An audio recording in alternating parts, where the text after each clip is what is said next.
날마다 쓰는 나의 신앙일기 TV 데일리 큐티 나무향기입니다.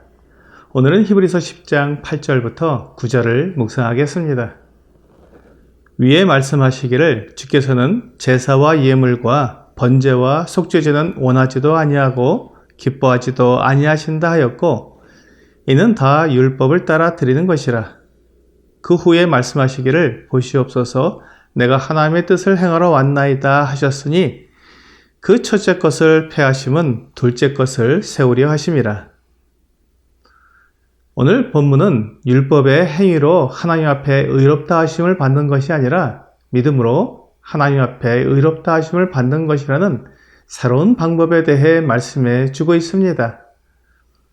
이스라엘 백성들이 처음에 율법을 받았을 때 그들은 그것을 지켜서 하나님 앞에 의롭다 하심을 받으려고 했습니다. 레위기 18장 5절은 너희는 내 규례와 법도를 지키라. 사람이 이를 행하면 그로 말미암아 살리라. 나는 여호와니라 라고 말씀하고 있습니다. 이것이 율법이 사람들에게 주는 기준입니다. 하나님의 규례와 법도를 지키면 그로 말미암아 살게 된다는 것입니다. 이 기준이 잘못된 것이 아닙니다. 이 기준, 즉 하나님의 규례와 법도를 지키면 사는 것은 맞지만 문제는 이 규례와 법도를 지킬 수 없는 것입니다. 우리가 잘 아는 예로 사람이 물 위를 걷는 법이 있습니다. 그 방법은 오른쪽 발을 물 위에 올려놓고 그 발이 빠지기 전에 왼발을 물 위에 올려놓고 또 왼발이 물에 빠지기 전에 다시 오른발을 물 위에 올려놓는 것입니다. 이렇게 반복을 하면 결코 물에 빠지지 않고 물 위를 다닐 수 있습니다. 이 이론이 잘못된 것은 아닙니다. 하지만 사람이 가지고 있는 육체로는 이렇게 할 수가 없기 때문에 이 이론은 쓸모없는 이론이 되었습니다.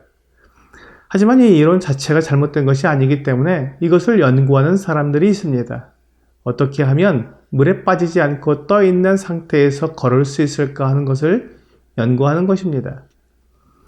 발에 무엇을 신으면 물에 빠지는 시간을 줄여주어서 왼발을 물에 놓을 수 있지 않을까 하는 것을 연구하는 것입니다. 그리고 우리가 그렇게 물 위를 걸을 수 없기 때문에 다른 방법을 생각하게 되는 것입니다. 바로 이것입니다. 우리가 물 위를 걸을 수는 없지만 물 위를 걸어가는 다른 방법이 있지는 않을까 하고 생각하는 것입니다.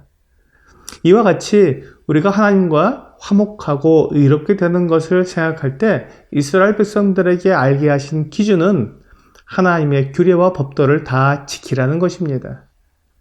그런데 하나님의 기준에 맞게 규례와 법도를 지켜 살 수 있는 힘이 사람에게 없습니다.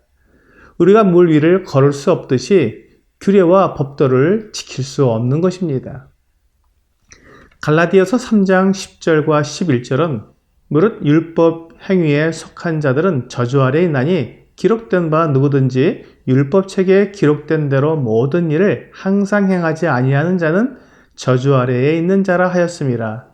또 하나님 앞에서 아무도 율법으로 말미암아 의롭게 되지 못할 것이 분명하니 이는 의인은 믿음으로 살리라 하였음이라 라고 말씀하고 있습니다.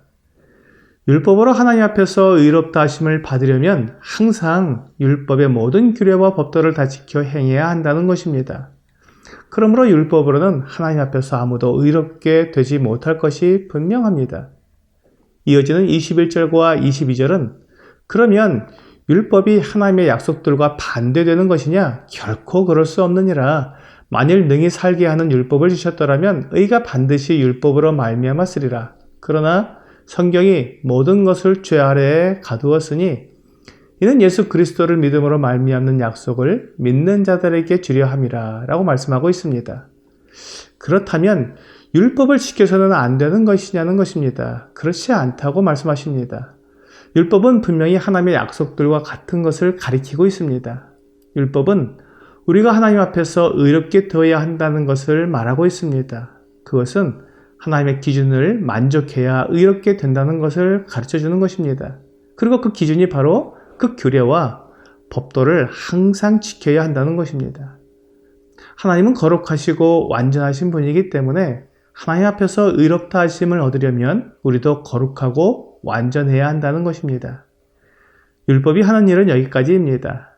그 거룩하고 완전한 하나님의 기준을 알려주는 것이 율법이 하는 일입니다.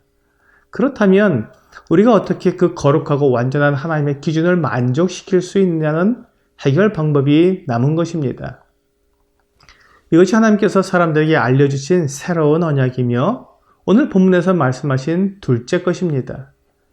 이 둘째 것이 예수 그리스도를 믿음으로 말미암는 약속을 믿는 자들에게 주시는 것입니다. 24절에서 율법이 가리키는 방향에서 만나게 되는 의롭게 되는 길이 있습니다. 사람이 율법으로는 의롭게 될 수 없지만 율법을 통해 우리는 새로운 길을 만나게 된 것입니다.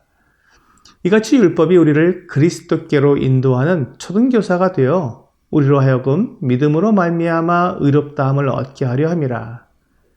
율법을 지켜서 의롭게 되는 것이 아니라 예수 그리스도를 믿음으로 말미암아 의롭게 되는 것입니다. 첫째 것은 하나님께서 주신 율법입니다. 둘째 것은 예수 그리스도를 믿는 믿음입니다. 첫째 것으로는 하나님 앞에서 의롭다 하심을 얻을 수 없습니다. 그러나 둘째 것으로는 의롭게 되는 것입니다. 그러므로 율법을 지켜서 의롭다 하심을 얻으려고 하지 말라는 것입니다. 그 법으로는 의롭게 될 수 없으니 그 법을 피하겠다는 것입니다. 그리고 새로운 법을 주셨는데 그것이 믿음의 법입니다. 갈라디아서 5장 1절은 그것을 그리스도께서 우리를 자유롭게 하려고 자유를 주셨으니 그러므로 굳건하게 서서 다시는 종의 멍에를 매지 말라는 말씀으로 우리에게 알려주고 있습니다. 율법은 항상 그것을 지켜야 하기 때문에 우리를 종으로 묶어놓은 것입니다. 율법의 저주 아래서 그것을 지키지 못할까봐 늘 전전긍긍하면서 두려워하면서 생활하고 있습니다. 그러나 믿음은 우리를 자유롭게 해주었습니다. 율법을 지켜서 의롭게 되지 않고 믿음으로 의롭게 되는 새롭고 산 길을 우리에게 주신 것입니다. 그렇다면 이제 우리는 어느 길로 가야 합니까? 종의 길입니까? 자유의 길입니까? 자유의 길이 있는데도 종의 길을 가려는 사람은 없을 것입니다. 그렇습니다. 누구든지 믿음으로 자유를 얻으며 완전한 의의 길을 가게 되는 것입니다. 오늘의 적용 질문을 보겠습니다. 주께서 율법의 제사를 폐하시고 자신을 제물로 드리기 위해 오신 것이 나에게 어떤 의미가 있습니까? 율법의 제사와 규례는 나를 종으로 매어서 저주 아래에 두었지만 주님께서는 자신을 제물로 드려서 나를 자유롭게 하셨습니다. 그러므로 나는 더 이상 종이 아니요 자유로운 자가 되어 주님을 섬길 수 있는 자가 된 것입니다. 오늘 나를 종으로 얽어매는 율법의 길을 버리고 자유하게 하는 하나님께 나아갈 수 있게 만들어주는 이 믿음의 길을 받아들여서 하나님 앞에 의롭다 하심을 얻는 귀한 하루가 되기를 주 예수님의 이름으로 기도합니다.